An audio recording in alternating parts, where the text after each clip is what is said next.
Hello everyone, आप सभी का हमारे YouTube channel Shubham Khadka virtual classroom में स्वागत है। आज जो हम पढ़ने वाले हैं उस टॉपिक का नाम है कार्ब एनायन। इससे पहले हम इंटरमीडिएट के टॉपिक में कवर कर चुके हैं कार्बोकैटायन को। सेकंड टॉपिक है फ्री रेडिकल, नेक्स्ट है कार्बीन और ये क्या होगा, हमारा फोर्थ लेक्चर होगा इंटरमीडिएट पर, जिसका नाम क्या है, कार्ब एनायन है। तो हम क्या करेंगे बच्चों, इस कार्ब एनायन में जिन टॉपिक को कवर करेंगे उनके नाम देख लेते हैं। सबसे पहले तो हम पढ़ेंगे इंट्रोडक्शन के बारे में, इसकी परिचय के बारे में पढ़ेंगे। सेकंड पढ़ेंगे हम टाइप्स ऑफ कार्ब एनायन, यानी कार्ब एनायन के प्रकारों के बारे में। नेक्स्ट जो हम पढ़ने वाले हैं वो पढ़ेंगे स्टेबिलिटी ऑफ कार्ब एनायन। अगला टॉपिक पढ़ेंगे हम क्या, इसके प्रिपरेशन मेथड्स, यानी बनाने की विधियां। और लास्ट फाइनल पढ़ेंगे इसकी केमिकल प्रॉपर्टी या फिर केमिकल मेथड, यानी कार्ब एनायन किस तरीके से रिएक्शंस करते हैं। ये सारी बातें हम किस में करेंगे, कार्ब एनायन के अंदर करेंगे। सबसे पहले बात करते हैं फर्स्ट पॉइंट की, जिसका नाम क्या है, इंट्रोडक्शन है। तो इंट्रोडक्शन की अगर हम बात करें तो क्या होगा, इंट्रोडक्शन में क्या पढ़ते हैं हम पढ़ते हैं इसकी डेफिनेशन के बारे में। तो देखिए कार्ब एनायन क्या होता है कि जब कार्बन के ऊपर कौन सा चार्ज होगा बच्चों, नेगेटिव चार्ज होगा, तो उसे हम क्या कहेंगे, कार्ब एनायन कहेंगे। तो देखिए अगर कार्बन के ऊपर क्या है, नेगेटिव चार्ज प्रेजेंट है, तो क्या होगी, इसकी वैलेंसी कितनी बचेंगी, सिर्फ 3 वैलेंसीज बचेंगी। कुछ इस तरीके से क्या होगी, कार्ब एनायन की स्ट्रक्चर होगी। देखिए अगर मैं बात करूं इस कार्ब एनायन के इस नेगेटिव चार्ज के ऊपर, ये जो कार्बन है इसका हाइब्रिडाइजेशन क्या होगा, इसका हाइब्रिडाइजेशन क्या होगा इस कार्बन का, उसकी बातें करते हैं। सबसे पहले बात करते हैं बच्चों, हाइब्रिडाइजेशन निकालने के लिए हम क्या करते हैं, एक तो नंबर ऑफ क्या करते हैं, सिग्मा बॉन्ड काउंट करते हैं, और साथ ही साथ क्या करते हैं, हम नेगेटिव चार्ज को भी इंक्लूड करते हैं। तो यहाँ पे जो n है वो वैल्यू क्या आ जाएगी, 3 तो आएगी बच्चों किसके लिए, कोवेलेंट बॉन्ड यानी सिग्मा बॉन्ड के लिए, और 1 होगी नेगेटिव चार्ज के लिए। इसका मतलब है इस n की वैल्यू, यानी स्टेरिक फैक्टर की जो वैल्यू है वो क्या हो चुकी है, 4 वैल्यू आ गई है। अब 4 के अकॉर्डिंग इसका हाइब्रिडाइजेशन क्या होगा, तो इसका हाइब्रिडाइजेशन होगा sp3, यानी कार्ब एनायन का जो हाइब्रिडाइजेशन है वो क्या होता है, sp3 होता है। अगर मैं स्ट्रक्चर की बात करूं बच्चों, तो यहाँ पे इसकी जो स्ट्रक्चर होगी, अगर 2 तरीके की स्ट्रक्चर होती है, एक तो होती है आइडियल स्ट्रक्चर और एक होती है बच्चों इसकी आइडियल स्ट्रक्चर कह लो या फिर इसकी ज्योमेट्री कह लो, एक ही बात है। या फिर सेकंड नंबर पे बात करें तो इसकी शेप, ये दोनों अलग अलग चीजें होती हैं। आइडेंटिकल स्ट्रक्चर का मतलब है, आइडियल स्ट्रक्चर का मतलब क्या होता है कि जो मेरे मॉलिक्यूल की क्या है बच्चों, आइडियल स्ट्रक्चर है। आइडियल का मतलब है sp3 की जो आइडियल स्ट्रक्चर होती है वो क्या होती है, टेट्राहाइड्रल होती है। यानी मैं कहूं कि अगर इसका हाइब्रिडाइजेशन क्या आ रहा है, sp3 आ रहा है, तो इसकी जो आइडियल स्ट्रक्चर होगी या फिर ज्योमेट्री होगी किसकी, sp3 की, वो क्या होगी, टेट्राहाइड्रल होगी। अब बात करते हैं शेप से मतलब क्या है। शेप का मतलब है कि एक्चुअल मेरे मॉलिक्यूल की ज्योमेट्री क्या है, शेप क्या है, वही क्या है बच्चों, शेप होगी। जैसे फॉर एग्जांपल मैं ये कहूं कि यहाँ पे क्या है बच्चों, कार्बन ने क्या कर रखा है, 3 बॉन्ड बना रखे हैं और एक नेगेटिव चार्ज यहाँ पे प्रेजेंट है, ठीक है। तो क्या होगा, यहाँ पे जो क्या है एटम्स हैं, कंसीडर कर लेते हैं हाइड्रोजन्स हैं। अब ये जो हाइड्रोजन्स हैं वो क्या करेंगे बच्चों, यहाँ पे ये टेट्राहेड्रल की 3 साइड को कवर करेंगे, ठीक है। और एक साइड क्या है, अभी भी वैकेंट है, खाली है, तो उस साइड के ऊपर, उस खाली जगह पे क्या जाएगा बच्चों, एक लोन पेयर आएगा। क्या आएगा, एक लोन पेयर आएगा। और इसका जो क्या है शेप है वो क्या हो जाएगी, तो इसकी शेप हो जाएगी पायरेमिडल। इसकी शेप क्या हो जाएगी, पायरेमिडल होगी। तो दोबारा से स्टार्ट करते हैं, क्या कहा है मैंने, सबसे पहले कार्ब एनायन का जो कार्बन है, सेंट्रल एटम कार्बन है, उसका हाइब्रिडाइजेशन sp3 होगा और उसकी जो ज्योमेट्री है वो तो टेट्राहाइड्रल होगी, लेकिन जो उसकी शेप है वो क्या हो जाएगी, यहाँ पे पायरेमिडल होगी, पायरेमिडल। अब बात करते हैं अगले टॉपिक के बारे में, बॉन्ड एंगल के बारे में। तो देखो बच्चों, जो पायरेमिडल होते हैं उनके बॉन्ड एंगल क्या होते हैं, तो उनका बॉन्ड एंगल होता है 107 डिग्री, 107 डिग्री होता है। लेकिन टेट्राहाइड्रल का बॉन्ड एंगल कितना होता है, 109 डिग्री 28 मिनट होता है। अब एक्चुअल स्ट्रक्चर का तो टेट्राहाइड्रल का कितना था, 109 डिग्री था, और यहाँ पे पायरेमिडल का क्या हो चुका है, कम हो चुका है। इसके पीछे रीजन क्या है, तो उस रीजन को भी देख लेते हैं।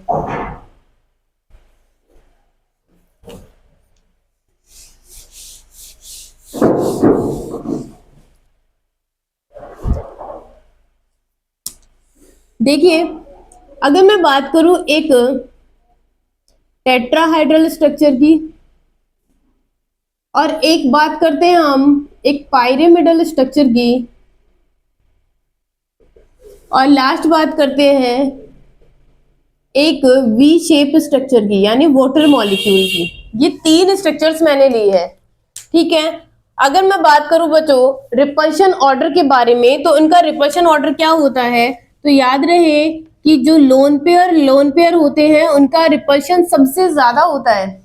नेक्स्ट किसका होगा, लोन पेयर और बॉन्ड पेयर का होगा, और सबसे लास्ट में कौन होंगे, बॉन्ड पेयर क्या होंगे बच्चों, रिपल्शंस होंगे। ये क्या है, ये है रिपल्शन ऑर्डर, रिपल्शन ऑर्डर, ठीक है। सबसे पहले बात करते हैं किसके बारे में, इस CH4 यानी मैथेन मॉलिक्यूल के बारे में। तो इस मैथेन मॉलिक्यूल का जो हाइब्रिडाइजेशन है बच्चों वो क्या है, sp3 है। कैसे निकालेंगे, नंबर ऑफ सिग्मा बॉन्ड के अकॉर्डिंग क्या निकाल लेंगे इसका हाइब्रिडाइजेशन, तो क्या हो जाएगा, sp3 होगा। इसकी बात करेंगे तो 1 2 3, और ये लोन पेयर भी क्या करेगा बच्चों, हाइब्रिडाइजेशन में आएगा, तो क्या हो जाएगा, sp3 होगा। और बात करते हैं इसके बारे में, तो यहाँ पे भी क्या है, 1 2 3 और 4 है, तो ये भी क्या हो जाएगा, sp3 होगा। यानी तीनों मॉलिक्यूल की जो क्या है हाइब्रिडाइजेशन है वो सेम होगी। फर्स्ट वाला भी sp3, सेकंड वाला भी sp3, और थर्ड वाला भी क्या होगा, sp3 होगा। अगर इनकी ज्योमेट्री की बात करें तो इनकी ज्योमेट्री क्या होगी, तीनों की ज्योमेट्री सेम होगी, टेट्राहाइड्रल, और लास्ट वाले की भी क्या होगी, सेम, यानी टेट्राहाइड्रल होगी। नेक्स्ट बात करते हैं इनकी शेप के बारे में। तो देखिए बच्चों, दिखाई भी दे रहा है, अगर मैं शेप की बात करूं तो इसकी जो शेप है वो तो क्या है, बिल्कुल ज्योमेट्री की तरह है, टेट्राहाइड्रल। इसकी बात करें तो एक लोन पेयर आने की वजह से इसकी जो शेप है वो हो चुकी है पायरेमिडल, और वोटर की शेप क्या हो चुकी है बच्चों, ये हो चुकी है वी शेप, क्योंकि लोन पेयर को हम शेप डिटर्मिनेशन में क्या नहीं करते, कंसीडर नहीं करते हैं, इसीलिए हमने लोन पेयर के अलावा बॉन्ड्स को देखा है। तो ये कैसी शेप है, वी शेप। नेक्स्ट बात करते हैं इनके बॉन्ड एंगल के बारे में। तो कितना एंगल है इसका, 109 डिग्री 28 मिनट है, किसका, टेट्राहाइड्रल का। पायरेमिडल का क्या हो चुका है, 107 डिग्री हो चुका है, और वी शेप वाले का कितना हो चुका है, 104 डिग्री हो चुका है, ठीक है। अब बॉन्ड एंगल में इतना डिफरेंस क्यों आया, तो उसका रीजन कौन है बच्चों, ये रिपल्शन ऑर्डर है। तो देखिए, सबसे पहले बात करते हैं कि आइडियल स्ट्रक्चर क्या है, टेट्राहाइड्रल है, और इसकी शेप भी क्या है, टेट्राहाइड्रल ही है। इसका मतलब क्या हो गया है, इसका मतलब हो गया है कि जो बॉन्ड एंगल है वो तो सेम रहेगा। यानी यहाँ पे क्या प्रेजेंट है बच्चों, तो यहाँ पे सिर्फ और सिर्फ क्या प्रेजेंट है, बॉन्ड पेयर्स प्रेजेंट है। क्या प्रेजेंट है, बॉन्ड पेयर। इनके बीच में जो रिपल्शन होगा उसे क्या कहेंगे, बॉन्ड पेयर रिपल्शन कहेंगे। नेक्स्ट बात करते हैं इसके बारे में। तो यहाँ पे देखो, ये है बॉन्ड पेयर, और ये भी क्या है बच्चों, बॉन्ड पेयर, यानी ये तीनों क्या है, बॉन्ड पेयर। लेकिन एक ऊपर की तरफ क्या प्रेजेंट है, लोन पेयर प्रेजेंट है। इसका मतलब है ये जो लोन पेयर है वो क्या करेगा, ये बॉन्ड पेयर के इलेक्ट्रॉनों को क्या करेगा बच्चों, रिपेल करेगा, दूर भगाएगा। जैसे ही रिपेल करेगा तो ये तीनों हाइड्रोजन जो है वो कहाँ जाएंगे, नीचे की तरफ, और इसकी शेप टेट्राहाइड्रल से क्या हो जाएगी, पायरेमिडल हो जाएगी। समझ में आया। मैंने ये कहा ये है नाइट्रोजन, और उसके ऊपर क्या लगा हुआ है, एक लोन पेयर लगा हुआ है, 3 हाइड्रोजन लगे हुए हैं, और अभी फिलहाल क्या है, इनका जो बॉन्ड एंगल है 109 डिग्री है, कंसिडर कर लेते हैं। तो क्या होगा, ये जो लोन पेयर है वो क्या करेगा, इन हाइड्रोजन के बॉन्ड पेयर को, lone pair in bond pair के हाइड्रोजन को क्या करेगा, रिपेल करेगा। अगर रिपल्शन होगा तो ये तीनों हाइड्रोजन जो है वो क्या हो जाएंगे, थोड़े से नीचे की तरफ झुक जाएंगे, यानी इनका जो बॉन्ड एंगल है वो 109 डिग्री 28 मिनट से घटकर कितना हो जाएगा, 107 डिग्री हो जाएगा। नेक्स्ट बात करते हैं वाटर मॉलिक्यूल के बारे में। तो देखिए यहाँ पे लोन पेयर 2 है बच्चों, इसका मतलब है इनके बीच में जो रिपल्शन होगा वो क्या होगा, बहुत ज्यादा होगा।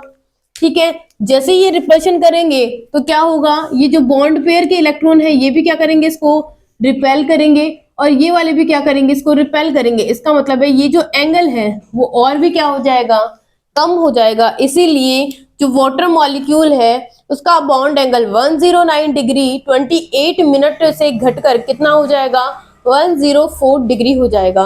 इसका मतलब है कि लोन पेयर इंक्रीज होने पर, लोन पेयर बढ़ने पर क्या होगा, रिपल्शन भी बढ़ेगा, और रिपल्शन बढ़ने की वजह से बॉन्ड एंगल की जो वैल्यू है वो क्या हो जाएगी, डिक्रीज होगी, कम होगी। इसीलिए जो कार्ब एनायन है उसके ऊपर हाइब्रिडाइजेशन तो sp3 होता है, लेकिन उसकी जो शेप होती है वो क्या से होती है, पायरेमिडल होती है, और उसका एंगल कितना होता है, तो एंगल होगा 107 डिग्री का एंगल होगा। नेक्स्ट बात करते हैं हमारी प्रॉपर्टी के बारे में, और उसका नाम क्या है, टाइप ऑफ कार्ब एनायन है।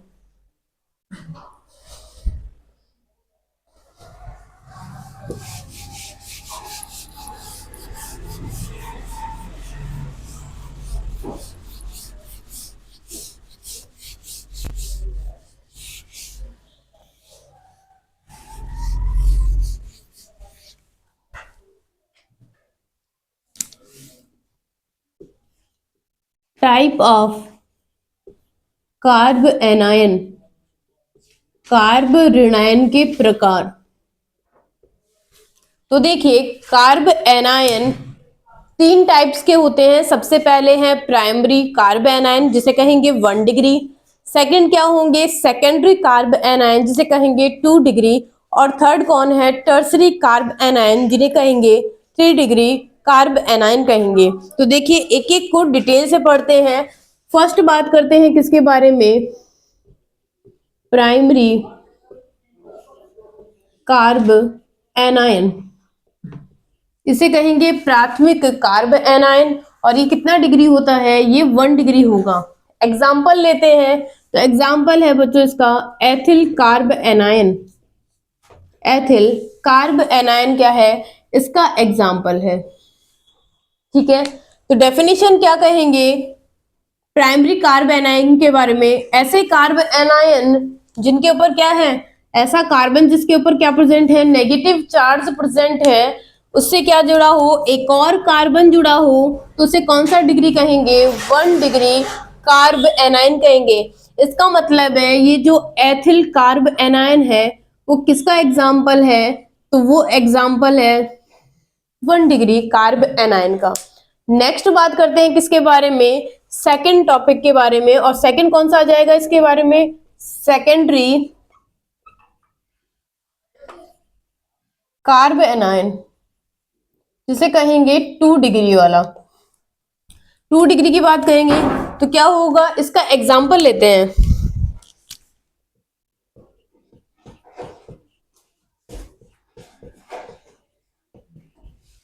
ये है सेकेंडरी कार्ब एनायन, और इसका नाम है बच्चों क्या, तो इसका नाम है isopropyl, isopropyl carb anion, isopropyl carb anion इसका नेम है। अब बात करते हैं इसकी डेफिनेशन की, तो सेकेंडरी कार्ब एनायन कैसा होगा, ऐसा कार्ब एनायन जो 2 कार्बन से जुड़ा होगा, यानी यहाँ पे कितने कार्बन हैं, 2 कार्बन प्रेजेंट है, तो इसे किस टाइप का कहेंगे, तो इसे सेकेंडरी कार्ब एनायन कहेंगे या फिर 2 डिग्री कार्ब एनायन कहेंगे। ठीक है, क्योंकि यहाँ पे क्या है, 2 मेथिल ग्रुप जुड़े हुए हैं। थर्ड बात करते हैं अगले टाइप के बारे में, और उसका नाम है टर्सरी कार्ब एनायन, और इसे कहेंगे 3 डिग्री कार्ब एनायन या फिर तृतीयक कार्ब ऋणायन, एक ही बात है।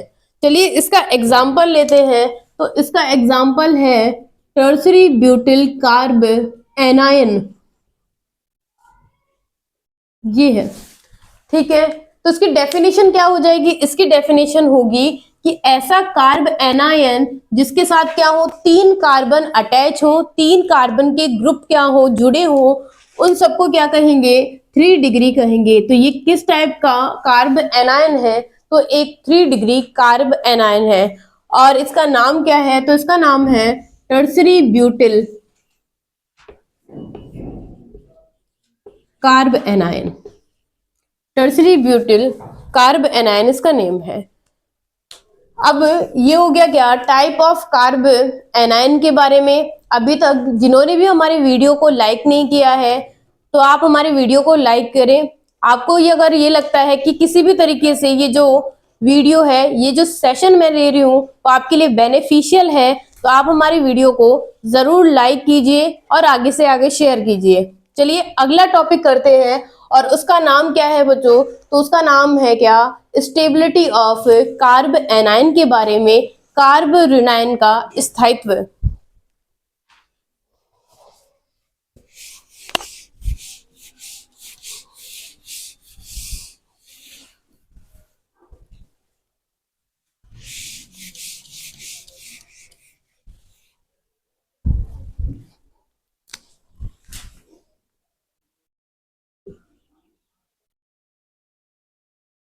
स्टेबिलिटी ऑफ कार्ब एनायन यानी कार्ब ऋणायन का स्थायित्व। कार्ब ऋणायन के स्थायित्व को समझना है तो हमें 3 टॉपिक्स पे क्या होनी चाहिए बच्चों? कमांड होनी चाहिए। सबसे पहला टॉपिक है क्या? सबसे पहले है रेजोनेंस। सेकंड है क्या? Hyper conjugation. हाइपर कॉन्जुगेशन यानी अति संयुग्मन। और थर्ड टॉपिक है इंडक्टिव इफेक्ट। इंडक्टिव इफेक्ट के बारे में, ये है थर्ड टॉपिक। अगर हमें क्या करना है बच्चों? एल्किल कार्ब एनायन को यानी उनकी स्टेबिलिटी को एक आपस में क्या करना है? रिलेट करना है। तो हमें 2 टॉपिक पे क्या होना चाहिए? अच्छे से क्लियरेंस होना चाहिए कि सबसे पहले है हाइपर कॉन्जुगेशन और दूसरा क्या है?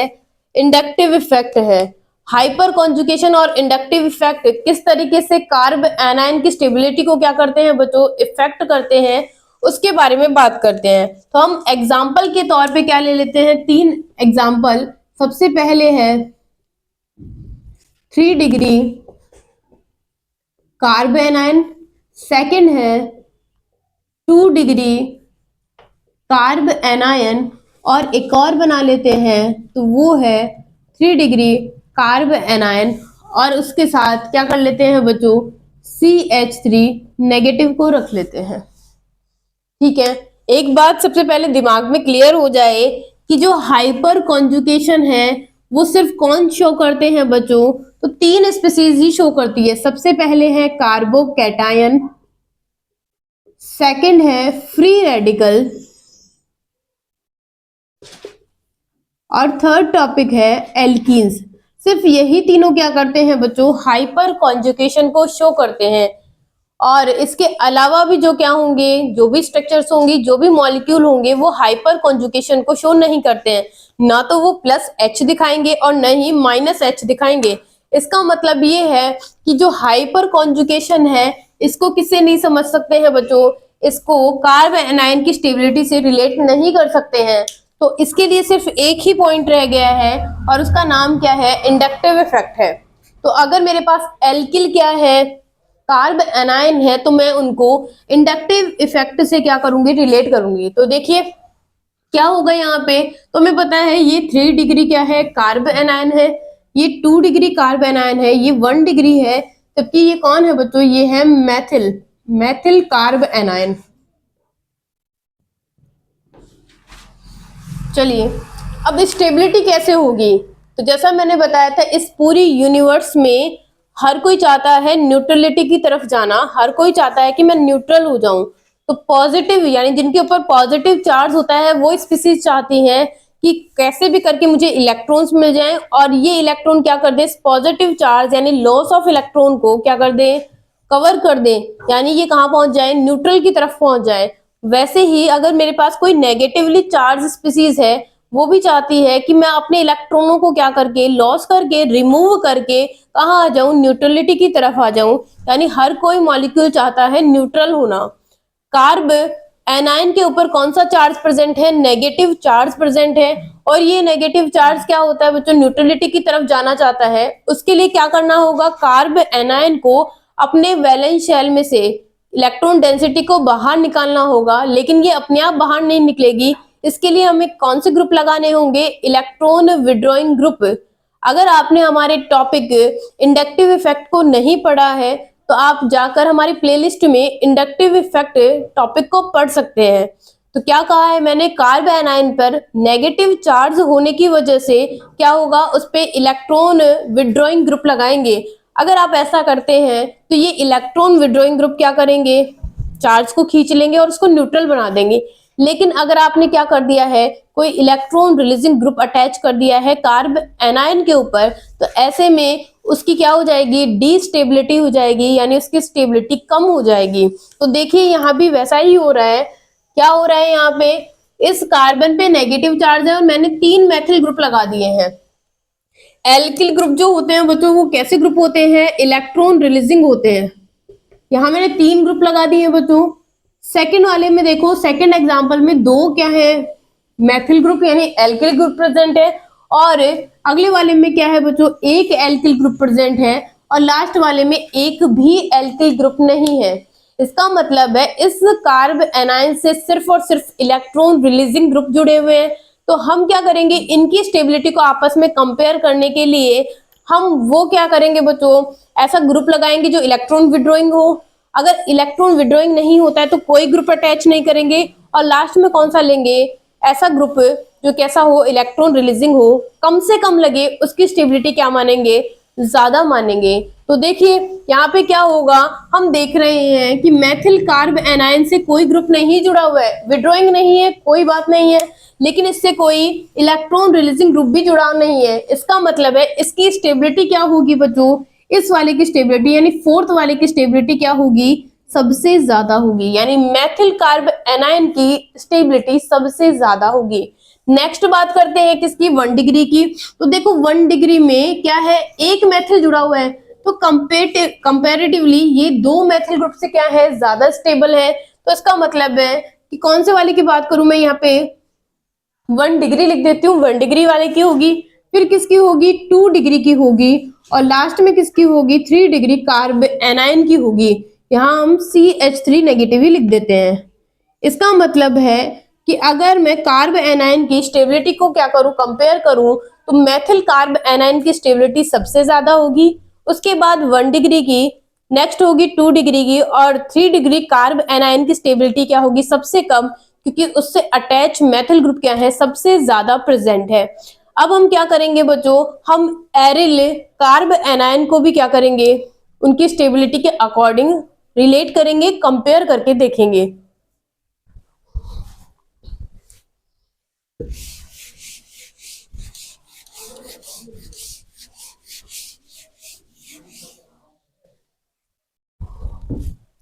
देखिए हम यहाँ पे बना लेते हैं क्या,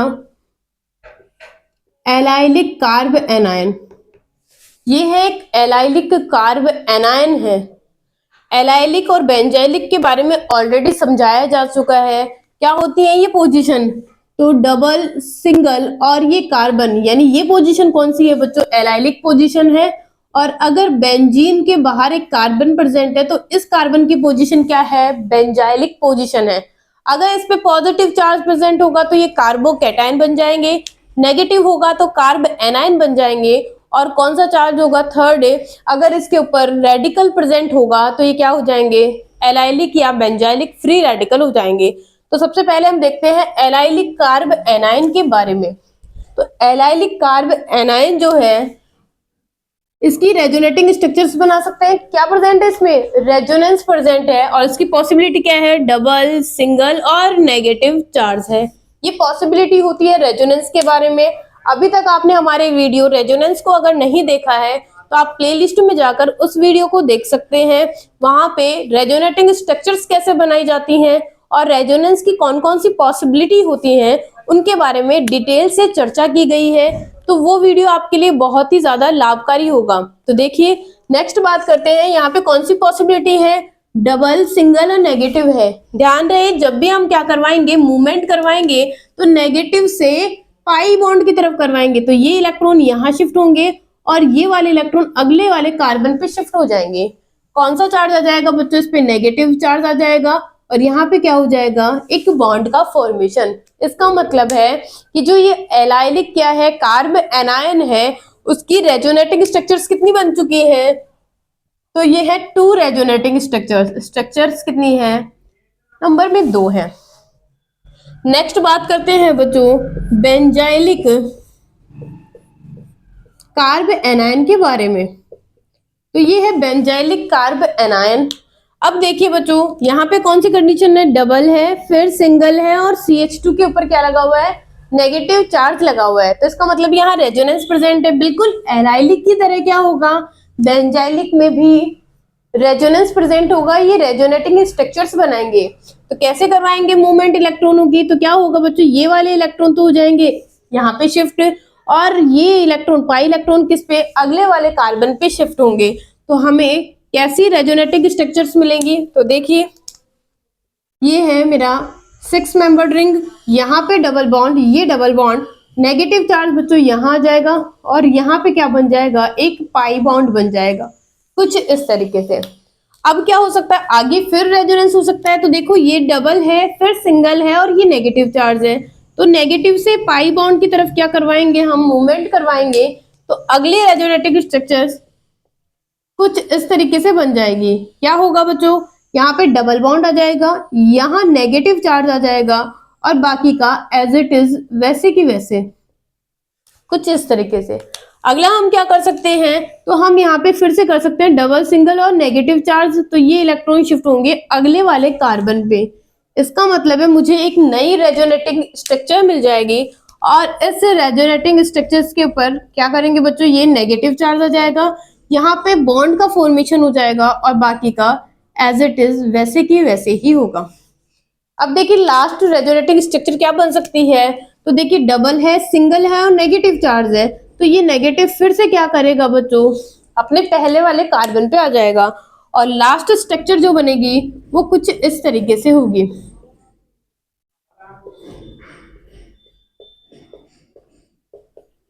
इसका मतलब है कि बेंजाइलिक कार्ब एनायन के अंदर जो रेजोनेटिंग स्ट्रक्चर्स बनेंगी यानी अनुनादी संरचनाएं बनेंगी, उनके नंबर कितने हैं, तो इस अनुनादी संरचना के नंबर है 5।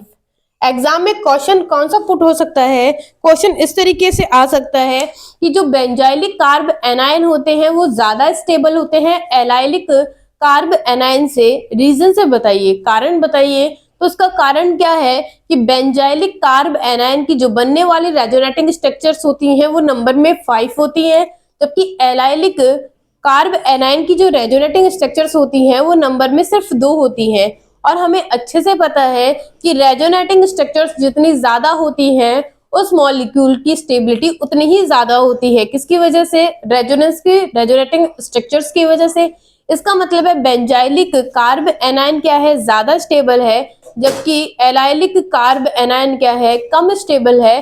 किसकी वजह से, रेजोनेटिंग स्ट्रक्चर्स कम होने की वजह से। नेक्स्ट है, हम बात करते हैं बच्चों अगले टॉपिक के बारे में और उसका नाम क्या है, प्रिपरेशन मेथड्स है। हम पढ़ेंगे किसके बारे में, preparation method of carb anion.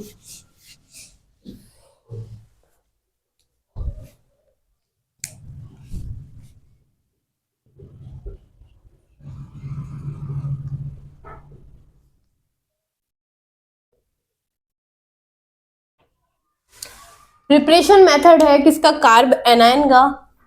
इस मेथड में क्या होगा, एक बेस लिया है और साथ में मैंने क्या लिया है बच्चों, एक इलेक्ट्रोफिलिक कार्बोनिल लिया है। कार्बोनिल जो होते हैं वो इलेक्ट्रोफिलिक नेचर के होते हैं, ठीक है। तो क्या होगा बच्चों, यहां से क्या करेंगे, जो कार्बोनिल के पास वाला कार्बन है उस पे क्या लगे हुए हैं, हाइड्रोजन लगे हुए हैं। देखिए कार्बोनिल के पास वाले कार्बन पे क्या लगे हुए हैं, हाइड्रोजन्स लगे हुए हैं, और इन हाइड्रोजन की जो नेचर है, एसिडिक नेचर सबसे ज्यादा है। एसिडिक नेचर क्या है, सबसे ज्यादा है। इसलिए जब बेस को क्या करना होगा, यहां से H+ निकालना होगा। हम जानते हैं कि एसिड का काम क्या होता है, H+ देना होता है, जबकि बेस का काम होता है H+ को क्या करना, मॉलिक्यूल से बाहर निकालना। तो बेस वही काम करने वाला है, लेकिन कौन से वाला H निकालेगा, वही H निकालेगा जो क्या है बच्चों, यहाँ पे मोर एसिडिक होगा। तो क्या है, कार्बोनिल की ये जो पास वाले हाइड्रोजन है, सारी की सारी हाइड्रोजन कैसी है, मोस्ट एसिडिक है। इसका मतलब है बेस क्या करेगा, यहाँ से H+ को बाहर निकालेगा और मुझे क्या मिल जाएगा, CH2 नेगेटिव, और यहाँ पे एज इट इज कार्बोनिल। ये कौन बन चुका है, तो ये कार्ब एनायन हो चुका है। ठीक है, नेक्स्ट बात करते हैं अगले के बारे में। तो मैंने एक और एग्जांपल लिया है कार्बोनिल का।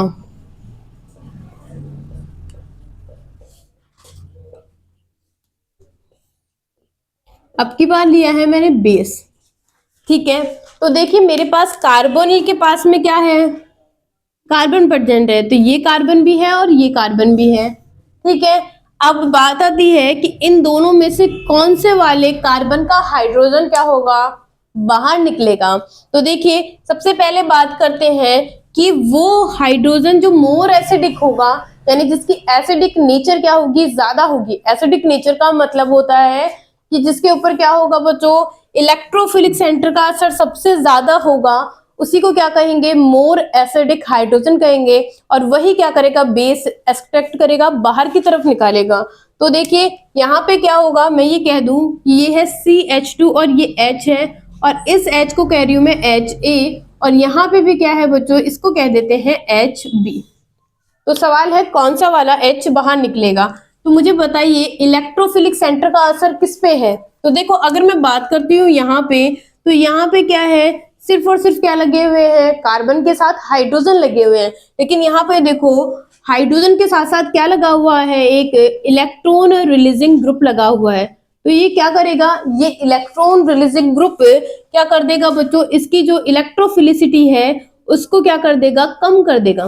कम हो चुकी है, मैंने पार्शियली पॉजिटिव चार्ज लगाया, जबकि इस वाले सेंटर की क्या होगी, इलेक्ट्रोफिलिसिटी ज्यादा होगी, क्योंकि इसके पास कोई इलेक्ट्रॉन रिलीजिंग ग्रुप नहीं है। इलेक्ट्रोफिलिसिटी क्या होती है भाई, ऐसी साइट, ऐसी जगह जहां पे इलेक्ट्रॉनों की कमी होती है उसे क्या कहेंगे, वहां पे इलेक्ट्रोफिलिसिटी जो टर्म है वो क्या है, कम है।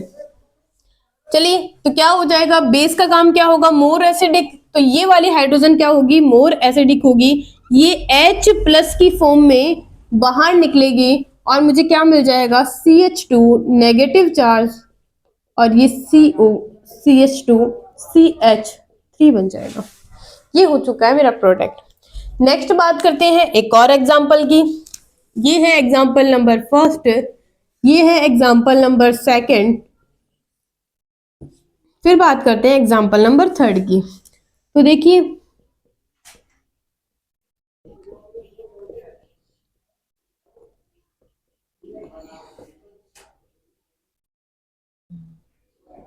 इस एग्जाम्पल की बात कर लेते हैं। मेरे पास क्या प्रेजेंट है, वही बेस प्रेजेंट है। बस सवाल ये आता है कि ये जो बेस है वो कौन से वाले हाइड्रोजन को क्या करेगा, रिमूव करेगा, बाहर निकालेगा। तो इस फर्स्ट वाले को तो लेबल कर देती हूँ मैं A, और इसे कर देते हैं B लेबल। तो HA बाहर निकलेगा या फिर HB बाहर निकलेगा, ये कौन बताएगा, तो ये इस कार्बोनिल का इलेक्ट्रोफिलिक इफेक्ट बताएगा। कैसे, तो हमें पता है इस कार्बन से सिर्फ हाइड्रोजन जुड़े हुए हैं, लेकिन दूसरे वाले कार्बन के पास में क्या जुड़ा हुआ है बच्चों, एक NO2 ग्रुप जुड़ा हुआ है। और ये कैसा ग्रुप होता है, तो ये एक इलेक्ट्रॉन विड्रॉइंग ग्रुप होता है। इलेक्ट्रॉन विड्रॉइंग ग्रुप होने की वजह से यहाँ पे इलेक्ट्रॉन डेंसिटी क्या हो जाएगी बच्चों, बहुत कम हो जाएगी, और यहाँ पे क्या है, यहाँ पे नॉर्मल ही रहेगी। इसका मतलब है जहां की इलेक्ट्रोफिलिसिटी जिस कार्बन की ज्यादा होगी उस पे लगे हुए हाइड्रोजन की एसिडिक नेचर उतनी ही ज्यादा होगी। इसका मतलब है कि यहाँ से अब की बार कौन निकलेगा बाहर, Hb बेस से बाहर निकल जाएगा और क्या बन जाएगा, CH3 कार्बोनिल और यहाँ पे CH नेगेटिव चार्ज और आ जाएगा NO2। इस तरीके से हम क्या कर सकते हैं, एसिडिक हाइड्रोजन्स को बाहर निकाल के कार्ब एनाइंस बना सकते हैं। नेक्स्ट बात करते हैं बच्चों अगले टॉपिक के बारे में और उसका नाम क्या है, chemical reaction of carb A9.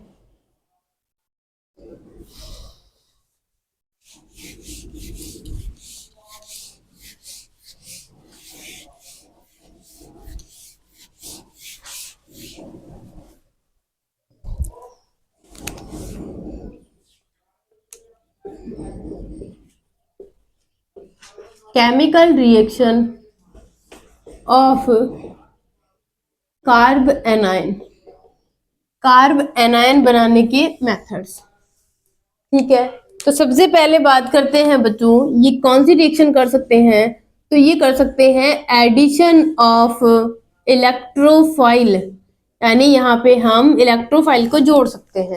कैसे जोड़ सकते हैं, तो एक कार्ब एनाइन ड्रॉ करते हैं, ये है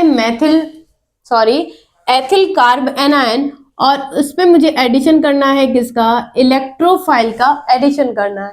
तो क्या होगा, हमें पता ही है इलेक्ट्रोफाइल कहाँ अटैक करेगा, ये मोर न्यूक्लियोफिलिक साइट पे क्या करेगा, अटैक करेगा और क्या हो जाएगा, यहाँ से ऐड होके इलेक्ट्रोफाइल और यहाँ जाएगा क्या, CH3 आ जाएगा।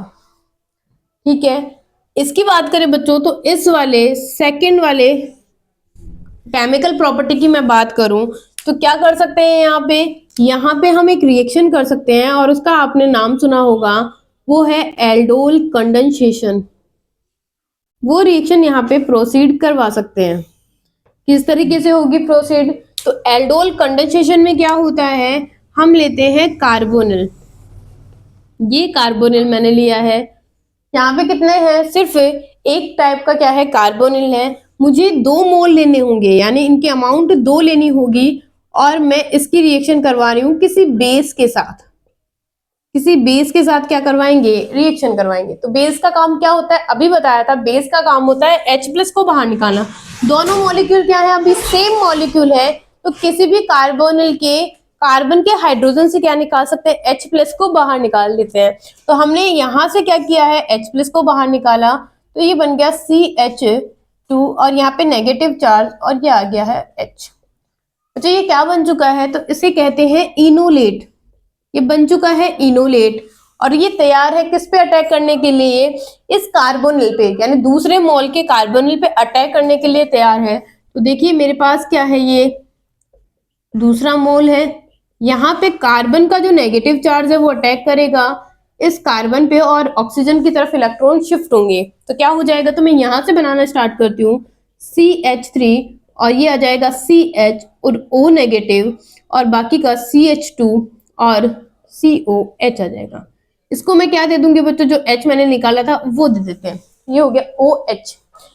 अब यहाँ से क्या होगा, H और OH क्या होंगे, बाहर निकल जाएंगे और मुझे लास्ट में मेरा प्रोडक्ट मिल जाएगा -H2O। जब करेंगे तो क्या होगा, CH3 CH और CH और CHO।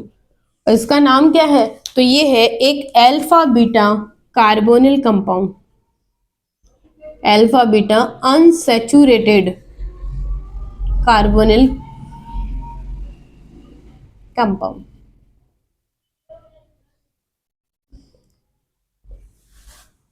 तो आज के टॉपिक में यानी कार्ब एनायन में हमने किस किस टॉपिक को कवर किया है, सबसे पहले पढ़ा हमने इंट्रोडक्शन, फिर पढ़ा टाइप ऑफ इंटरमीडिएट, थर्ड पढ़ा stability of carb anion, next पढ़ा प्रिपरेशन मेथड्स और लास्ट में पढ़ा केमिकल प्रॉपर्टीज के बारे में।